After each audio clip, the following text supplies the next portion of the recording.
Guys, I'm upset, angered, annoyed, frustrated. I'm all these things. Let me tell you why.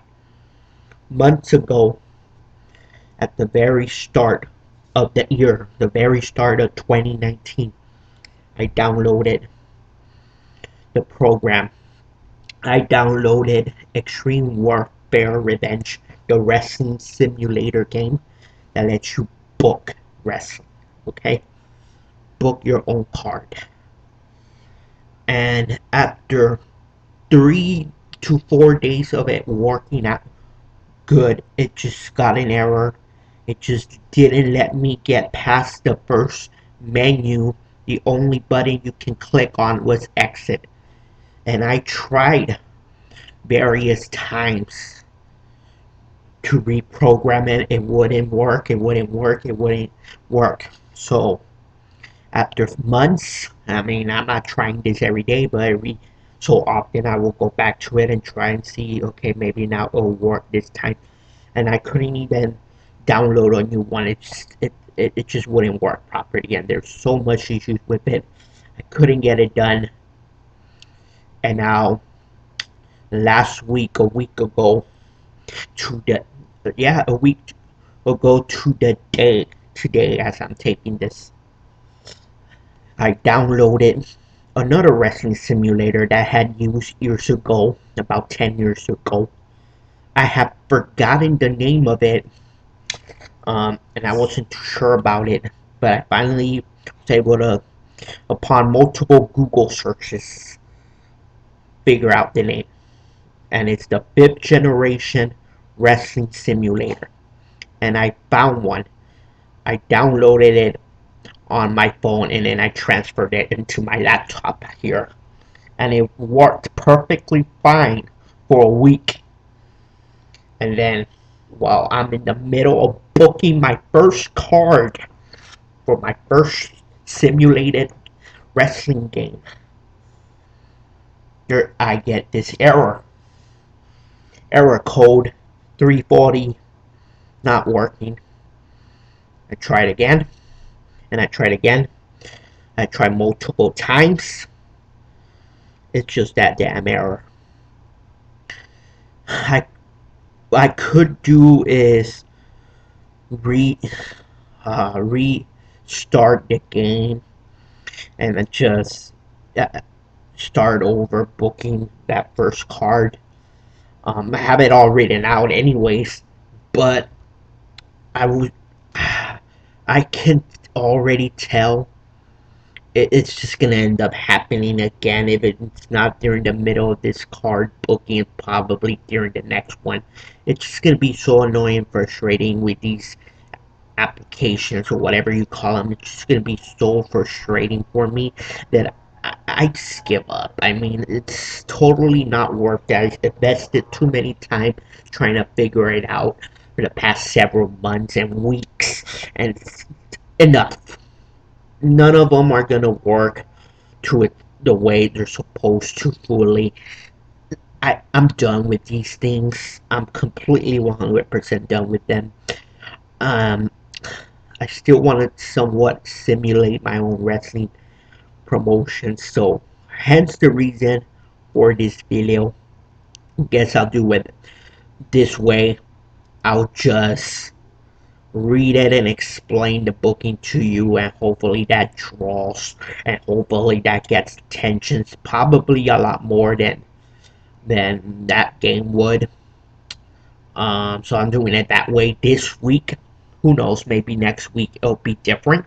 Maybe next week you'll see me as I typed out the story in Microsoft Word. Who knows how I'll do it for next week's show, if at all.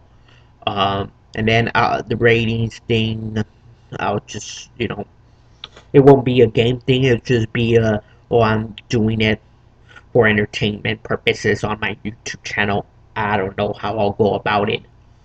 Okay, so hence the reason for this video. I just want to give you all history there on what I've been dealing with and why I can't do it in the wrestling simulator games.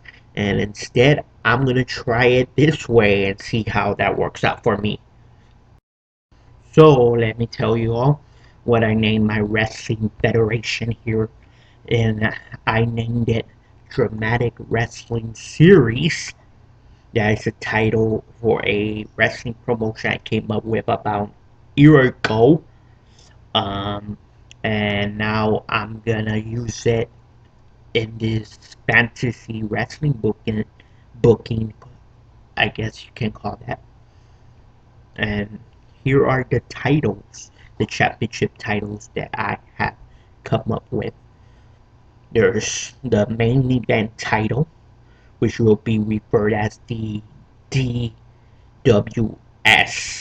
Championship, which is like the world title, the heavyweight title, whatever you want to refer to it as. Then there's the tag team champions, obviously, um, be known as the DWS Teams Champion, not tag teams, just Teams Champion. The reason is because my idea is to be different. It's not gonna be a two traditional tag team title belts. It's not gonna be a 6 man or 8 man.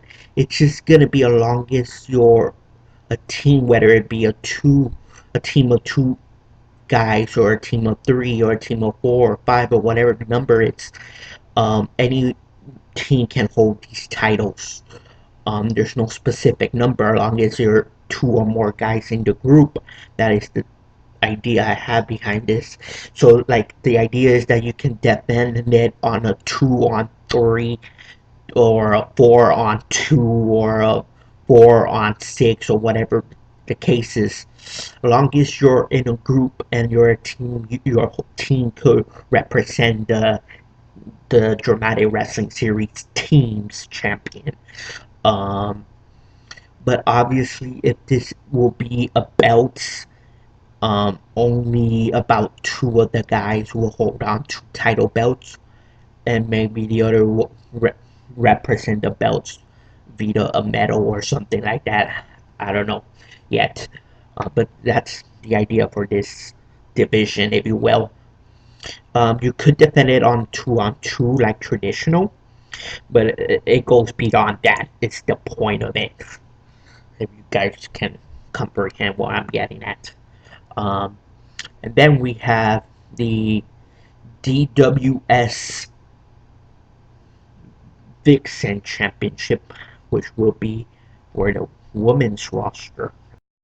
Then I have a belt for the mid card level talent, which will be known as the DWS Supreme Championship. And those are the titles for my booking of wrestling promotion. I have 3 pay-per-views that I came up with, and I'll talk about that when we're building up to that. So that right now there's no need for that to be explained.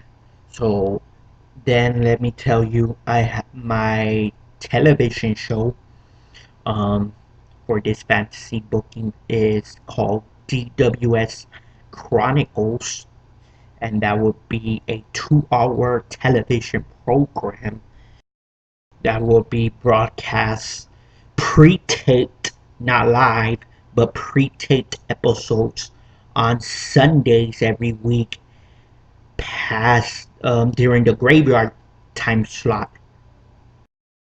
No actual real life wrestlers will be booked during this. So if that's what you are looking for, then this is not the place. My apologies. I just think that it would be difficult for me to book characters that are not my own.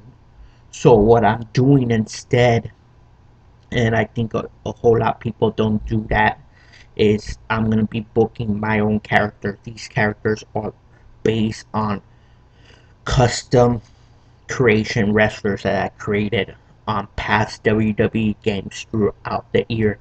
I picked out my favorites that I have created on past WWE games from the Nintendo GameCube era, from the games I have from the past few years, whether it's SmackDown vs. Raw 2008 and SmackDown vs. Raw 2011 and WWE 2K14 and 2K16.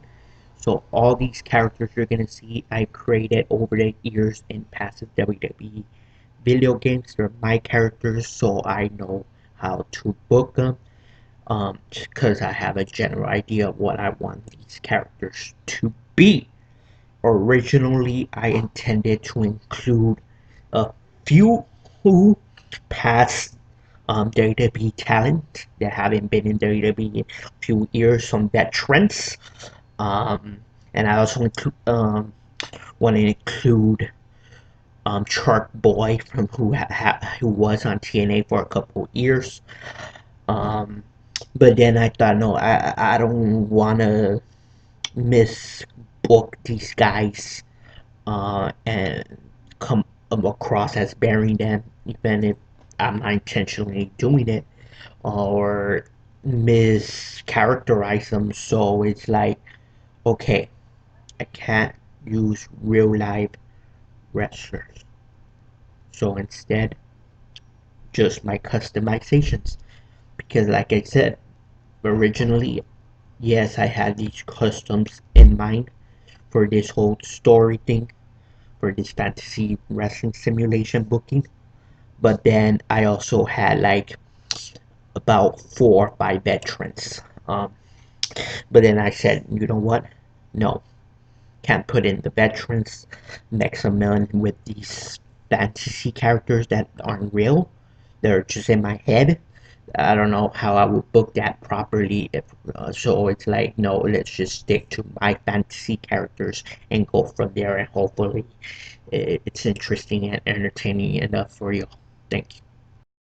Now, I'm not gonna explain the characters one by one and introduce them to you because I kind of feel like the point of that of me doing these writings for these shows is that with the story develops, you'll come to understand these characters. So let's start.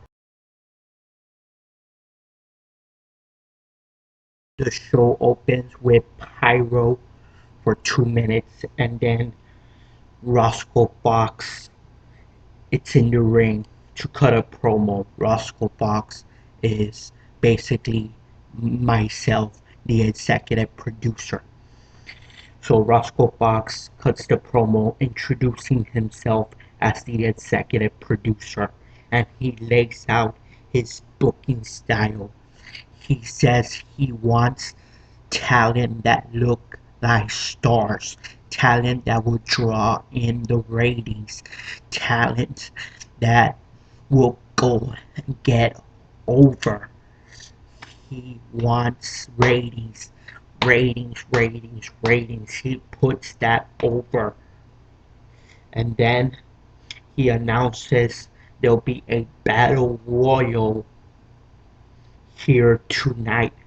And the winner of that battle royal will advance to the title match. This whole promo of Roscoe Fox laying out his booking style and announcing the battle royal. That whole segment, it's 2 minutes. We start with this segment basically to let the audience know that this is the executive producer, this is who's in charge, and now the audience watching at home knows, and the live audience in the building knows, okay, this guy is the executive producer, and it'll make sense, and that'll be the story moving forward. Then we go to a interview of Zoe Lane. He's at the parking lot with his car. In the interview, Zoe Lane talks about having a need for speed and buy more fast cars with all the money he will make when he becomes the first DWS champion. This whole interview is 2 minutes, and the point of this interview is to get across his character, the gimmick, what is the gimmick? Zoe Lane's gimmick is that he's has an attraction towards speeding vehicles, towards sports cars, fast-paced vehicles. That's what he's into. That is what you will hear basically him put over in this interview while he talks about perhaps becoming, in his mind, the first champion here in DWS. Then we go to earlier where Sheldon Trevor studying with books and pencils somewhere in the backstage area of the building, and here comes the Bully Boys, Bob and Brian Bully, and they pick on Sheldon Trevor, and they end up breaking his pencils and flipping over and dropping his books and calling him a nerd before leaving. This entire segment is 2 minutes. And bro, this is where we go to our first commercial. And our first commercial will be 4 minutes, okay? Here's the thing. This is why I put this segment in here before the commercial. So we have the cliffhanger you just saw before the commercial. The Bully Boys pick on Sheldon Trevor. So as we go to commercial, the viewers will be left wondering what's gonna happen. Will Sheldon Trevor defend himself in some capacity, or is he just gonna let it slide? Will there be a follow up? Why did we just see this? We'll continue this after the commercial. That's why I put the commercial here, because that's your little cliffhanger. When we return from the 4 minute commercials, it's Sheldon Trevor in the ring, and he's gonna have a match against one of the Bully Boys. But this is where I'll have Bob Bully get on the mic and simply dare Sheldon to make it a 2 versus 1 handicap match. That entire segment goes 2 minutes. Sheldon accepts the challenge for it to be a handicap match instead of a singles match. Now, before I move on, there's a reason for this match. It's not just a match for having a match. Yes, whether it was one-on-one or the 2-on-1, there was a purpose behind this match. You saw it before the commercial segment where they picked on Sheldon Trevor. So now going into this match, the people, the audience, they're emotionally invested, hopefully, because they they saw Sheldon get picked on by these two larger size guys, and they're bigger than him, and they're also outnumbering him, they're bullying him.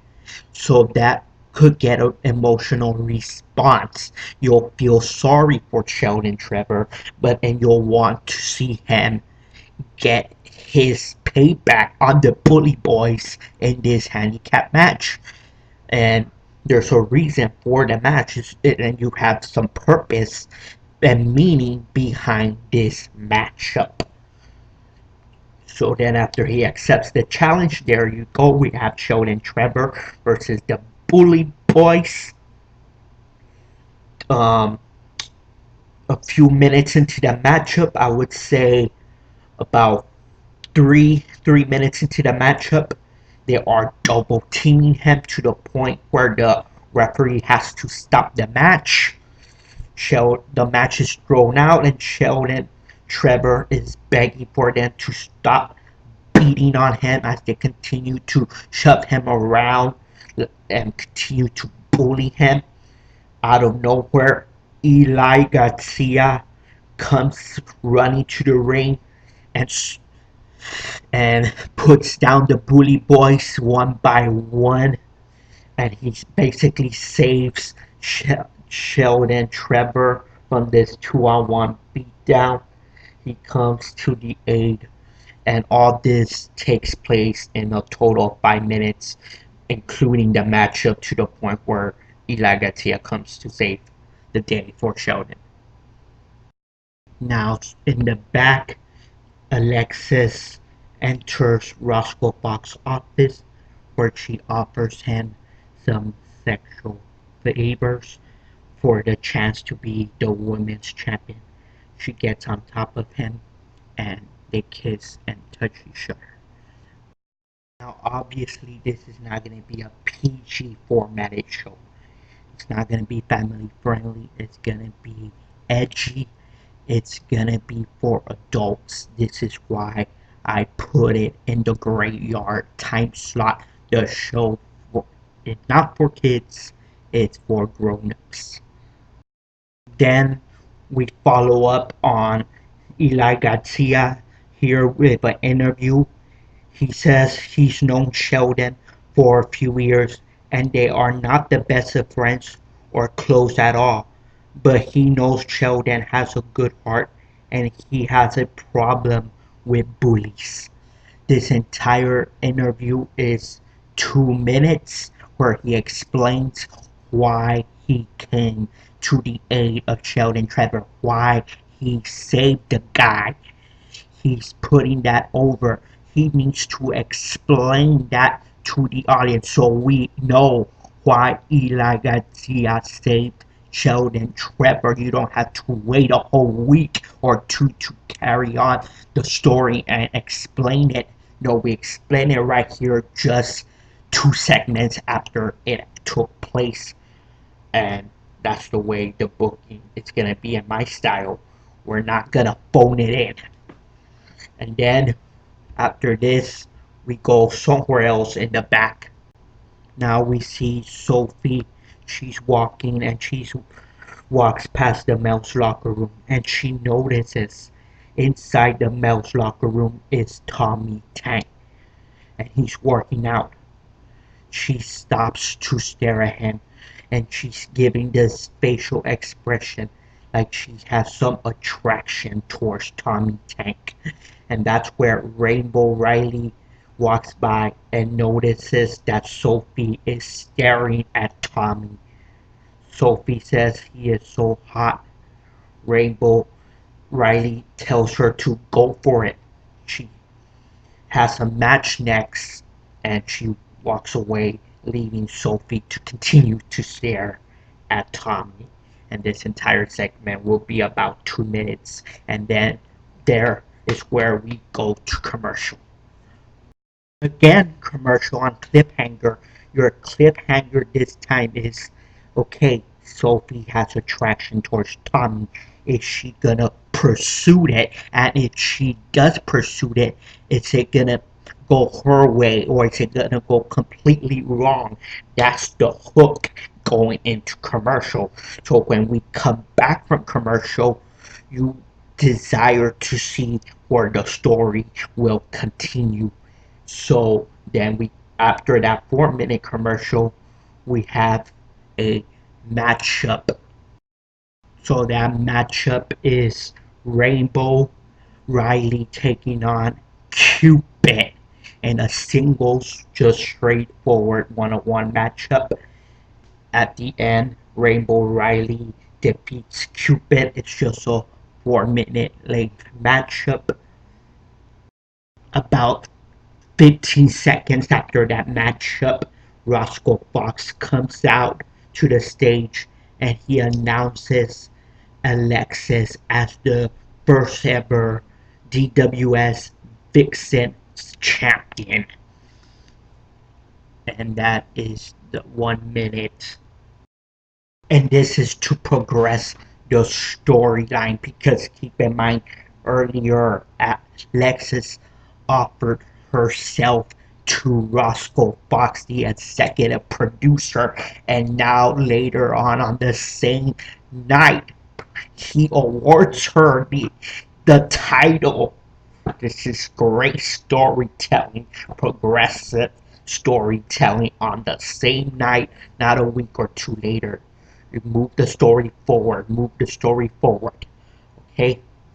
So then We continue with the other story in the back. We have Sophie getting her hair done by a stylist. That's a 1 minute segment. The idea is that she just felt attracted to this Tommy. So logical thing is she would want to look nice. She would want to look as best as she can. So now we see that she's getting her hair done because she wants to look as pretty as she can, including her hair. Then we go to somewhere in the back. The wrestler named Bato is walking with his daughter. She stops her dad because she wants a teddy bear from the machine there they have set up in the back. Bato plays the machine, but he fails to get the teddy bear from the machine, the whole claw gimmick of the machine, if you know what I'm talking about. And then Scott Seven comes by and says it's his turn, and he tries the game out, and Scott Seven wins the teddy bear. Bato asks Scott if he will give the teddy bear to his daughter, but Scott says no, he's giving it to his nephew. Bato attacks Scott and beats him up and takes the teddy bear with him. This entire segment is 3 minutes. And then we go to commercial. Again, cliffhanger. Not one, but two cliffhangers. Maybe even three. Because think about the last three things that happened before the commercial break. Roscoe Fox, executive producer, he awards the title to Alexis after earlier on having been seen in a segment kissing and touching each other. And that people are left wondering what's gonna happen after that. And then thing that happened right after that with Sophie getting her hair done because she wants to go and attract Tommy. Will she? And what will happen with that? And the third cliffhanger is Bato and Scott Seven. So where in the back they just brought for a damn teddy bear, and he stole the teddy bear basically from Scott that he just won. What's gonna happen?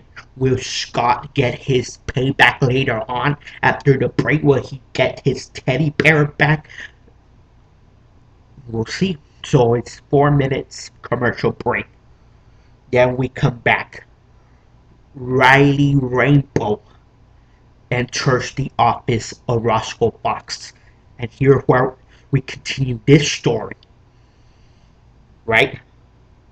And she tells Roscoe that Alexis doesn't deserve to be champion. Roscoe says Alexis has had some good wins and good performing matches on house shows and dark matches in between tapings and gets the fans' attention on social media, and that Alexis appears to be a star that people want to see. Rainbow calls bullshit. She says it's bullshit. It's because she gave herself to him. That's what she alludes to. Roscoe says that's just a coincidence. It has nothing to do with that she gave her the title. And says for her to leave or she'll be out of contention for the title. This entire segment between Roscoe Fox and Rainbow Riley is 2 minutes as we progress that little story. Then we go to the ring where Scott Seven it's in the ring and he calls out Bato. He wants his stuffed animal back. Bato comes out. They fight. Security needs to pull them apart and get involved. Roscoe comes out. He says he wants to see them go. He wants to see them fight. So what does Roscoe do? He says right now Scott 7 versus Battle in a match. This entire segment is 3 minutes. Then we have that matchup. It's a 2 minute matchup. At the end, Scott 7 defeats Bato, but after the match, Bato attacks Scott 7 and puts him down and takes the teddy bear with him, leaving the Heat with the heels. Because even though Scott 7 went over and won the matchup, that's not what people will remember. Bato isn't buried because he gets his heat back after the matchup, and that heat is attacking Scott 7, leaving him down and taking the damn stuffed animal with him to the back. So now you put sympathy on Scott 7 and heat on Bato to progress the story moving forward. That is the reason for the booking of this after the match. Then we see Sophie go to the male's locker room, but no one is there. No Tommy Tank, no other male talent. No one's there. It's a 1 minute segment. We go to commercial for 4 minutes. That's your cliffhanger. Will Sophie find Tommy somewhere else in a little bit later on to be able to perhaps flirt with him or let her know how she wants him or pursue that in some way or form? Would she be able to find him for that? And another cliffhanger is, will Bato stay with the teddy bear or with Scott 7 go and retrieve it a little bit later on? Who knows? So there we have a little cliffhanger for that commercial break. And we come back from the commercial break with Scott 7 now entering Roscoe Fox's office, where Roscoe Fox tells Scott 7 that next week there will be a matchup between Scott 7 and Bato, and we're going to take the teddy bear and we're going to hang it up on a pole, and it's going to be a teddy bear on a pole match where the winner keeps it for good. This entire segment is about 2 minutes in length. Then we go to the ring. In the ring, we have Amber Edwards. In the promo, Amber Edwards talks about being champion pretty darn soon. He's bragging about the potential of being champion, this, that, and the other thing. Then he talks in French for a while. And then here comes Bagman. Bagman comes to the ring and puts down Amber Edwards. The entire segment goes 3 minutes. Now we have Eli Garcia enter into Roscoe Fox office. He is told that he will team with Sheldon Trevor against the Bully Boys in a tournament match for the team's championship in next week's program. And that is a 1 minute segment to get over the fact and let basically advertise about this match for next week. Um, and also to progress that story. We don't just leave it alone. No, we let you know, okay, this is gonna be a continued story, because now we have Eli Garcia officially teaming up with Sheldon Trevor against the Bully Boys. And not only that, it's part of the part of the team's championship tournament, excuse me. And then we go to Rainbow Riley. She's in the back with Sophie, and she asks her how it went with Tommy. but Sophie retaliates by saying she cannot find him. That's about a 20 to 30-second segment. And then we go to another segment in the back. Amber Edwards grabs a broomstick from the backstage. That's about a 10-second segment, and we go to commercial with a cliffhanger once again. That cliffhanger being we just saw Amber Edwards grab a broomstick. Apparently, if you see that happen, you're gonna think either he's gonna go broom, which we don't think so, or he's got evil intentions with that broomstick. Is he gonna get his revenge on Bagman?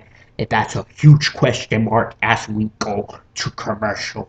When we come back from commercial, we go to a whole nother new story starting up. We have my brother here, Dennis Cage, with his real good friend that we both know. And this friend is gonna be known in my show as Marshall. And Dennis Cage asks his friend if he's ready for their team match tonight. Marshall says, hold on there a minute. I'm gonna go outside to smoke. That's a 1 minute segment. And this segment is a shoot. This is how they are in real life together as friends. So I'm basing it on reality. Dennis Cage, my brother, who is very close to Marshall, his friend. That's how he'll be known in my story. Uh, this is how they are together. They really do have a lot of, I mean, they're very close, right? But they also have a lot of disagreements and not things that come in. This is how they talk to each other in real life. So that's how you're gonna see that friendship be formed in this series or whatever you call it. Then after that, we have a 1 minute squash match. Killian defeats Zeke Rocker. Killian is my other brother, my half brother. Killian, he's a big guy. He's bigger than me. Trust me, he's bigger than my brother. Killian, he squashes Zeke Rocker in 1 minute squash match. Then we go to the back where Amber Edwards attacks Bagman with the broomsticks. He's beating him with the broomstick. That's 2 minute segment, and we go to a commercial. Again, cliffhanger to leave the people wanting to see what happens after the commercial. Cliffhanger. We just saw Amber Edwards beat a Batman with a broomstick like he was a damn pinata. What would be the follow-up of that coming from the commercial? Coming back from the commercial break, we have Amber Edwards enter Roscoe Fox's office, and he's saying, okay, I know what I did, and I know what I did is wrong. What's my punishment? Am I out of tonight's battle royal? Okay, I know I don't get a chance to compete for the title. Okay, I understand. And then Roscoe Fox says, wait a minute, man. Wait a minute. Look, what you and the boys do in the back, I don't care. I don't care what happens. That's personal. That's between you two. What you do in the ring is what I care about, because what goes on in the ring is business. What goes out in the back between the boys, drama or friendship or whatever, that's y'all's personal life. I ain't a police officer here. I ain't the law. I don't think you should be punished. I mean, that's your personal vendetta with Bagman. I have nothing to do with that. I take care of business. That did not happen in my ring. Therefore, I don't think I'm gonna. There's no reason for me to punish you. You're still in the battle royal, and if Batman is medically cleared, I'm okay if he's in the battle royal as well. And then Ember Edwards has this expression in his face like, okay, he's kind of confused, but he's, glad that he's still in the battle royal, and he just leaves, surprising. And then we go to the back. Somewhere else in the back, we have Dennis Cage and Marshall again. Marshall is spraying himself. Dennis Cage says he could still smell the smoke. And he asks Marshall, I thought you quit smoking weed. Marshall says he did for 2 months. Dennis Cage says he needs to focus on the matchup. And Marshall verifies that he is good for the matchup. He's ready. It's 2 minute segment. Then we go to the back, where a backstage worker informs Alexis that there's a number one contenders match booked for next week for her Vixen's Championship. Then we go to a backstage interview where Rivera does an interview saying why he's gonna win the battle royal because he's a big guy. He's powerful. He's got strength. He's been training. He's been hitting the gym hours after hours, all hours of the night. He's been working out. Nothing's gonna stop Rivera from winning the battle royal and being the champion. Then we have footage shown, and this footage being shown is about Dennis Cage and Marshall's friendship for the last 9 years. We recap the friendship as a shoot between Dennis Cage and our friend Marshall. It's a 3 minute footage. It shows video clips of them hanging out that perhaps were blog style. They show pictures from their social media, them being good friends. We're putting over the friendship to let you all know how close these two are as friends outside of the ring. Then we go to our commercial with a cliffhanger. The cliffhanger is of that friendship because it's like, okay, their matchup is next. Give you a reason to want to watch them as a team for the first time because we just show you how close they are outside of the ring. Will that favor them in action? Then we come back from that commercial with Marshall and Dennis Cage in a team match against the Beard Brothers. So the Beard Brothers, Davis and Danny Beard, go against Marshall and Dennis Cage. It's a 10-minute matchup because tag team matches need to be a little bit more longer because they got more guys to work with. So it's a 10-minute bout. It's for the tournament, and at the end, Dennis Cage and Marshall go over. Dennis Cage and Marshall with the win. Then we go to our commercial break. After the last commercial break, we see the Battle Royal get started.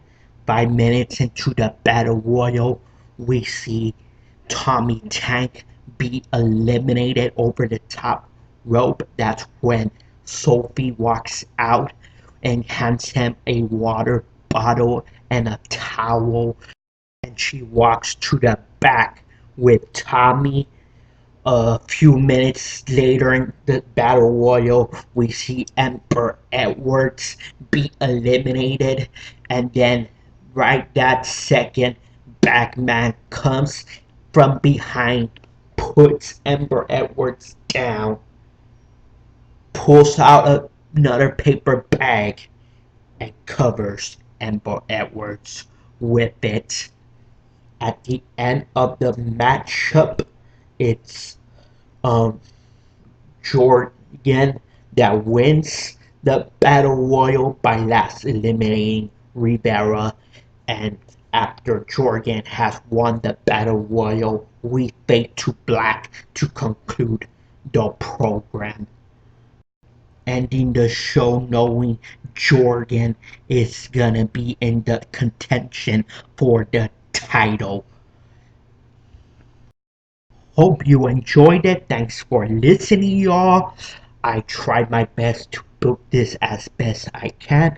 I hope you did love it. I worked extremely hard on it. Matter of fact, one segment I added it in the last moment. I just boom thought of it right on the spot as I was recording my voice narrating into this video. That's how much I had to take this process. Anywho, I hope you all enjoyed it, and if you have any questions left unanswered, I promise you I will think of them and I will answer them perhaps by the next episode. And thank you for listening. Have a good day, y'all.